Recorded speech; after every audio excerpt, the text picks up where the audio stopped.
Thailand Cambodia যুদ্ধবিরতি স্বাক্ষর হলেও মাঠের চিত্র কিছুটা ভিন্ন। কম্বোডিয়ার প্রধানমন্ত্রী হুন মানেত অভিযোগ করে বলেছেন, গত বছরের সংঘর্ষের পরও থাইল্যান্ডের সেনারা কম্বোডিয়ার ভূখণ্ডে অবস্থান করছে। তিনি উল্লেখ করেন, কন্টেইনার ও সীমান্তে তারকাটা বসানোয় প্রায় ৮০,০০০ মানুষ এখনও বাড়ি ফিরতে পারেনি। শান্তি এবং স্থিতিশীলতা ফিরিয়ে আনতে তিনি যৌথ সীমান্ত কমিশন ব্যবহারের ওপর জোর দিয়েছেন, যা চুক্তি ও আন্তর্জাতিক প্রমাণের ভিত্তিতে কাজ করবে। মানেত আশা প্রকাশ করেছেন যে মার্কিন প্রেসিডেন্ট ডোনাল্ড ট্রাম্পের বোর্ড অফ পিস সীমান্তের উত্তেজনা কমাতে গুরুত্বপূর্ণ ভূমিকা রাখতে পারবে। বোর্ডটি মূলত গাজা শান্তি পরিকল্পনা তদারকি করতে তৈরি হয়েছিল, তবে এখন তা সীমান্ত বিরোধ নিরসনে আন্তর্জাতিক সংস্থা হিসেবে কাজ করতে পারে। তিনি স্পষ্ট জানান, কম্বোডিয়ার সংবিধান তাদের ভূখণ্ডে কোনো বিদেশি সামরিক ঘাঁটির অবস্থান সমর্থন করে না।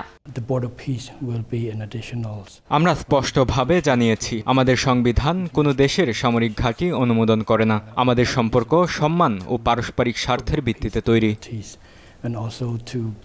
এদিকে থাইল্যান্ডের পররাষ্ট্র মন্ত্রণালয় জানিয়েছে, সীমান্তে পরিস্থিতি এখন স্থিতিশীল। স্থানীয় মানুষ স্বাভাবিক জীবন ফিরে পেয়েছে। তারা বলেছে, থাইল্যান্ডের সেনাদের অবস্থান শান্তিপূর্ণ সমাধানের অংশ এবং তারা কোনো ভূখণ্ড দখল করছে না। এছাড়া কম্বোডিয়ার তথ্য বিভ্রান্তি প্রতিহত করতে থাই পররাষ্ট্রমন্ত্রী প্যারিস ও জেনেভায় আন্তর্জাতিক সংস্থার সঙ্গে বৈঠক করবেন বলেও জানায় ব্যাংকক।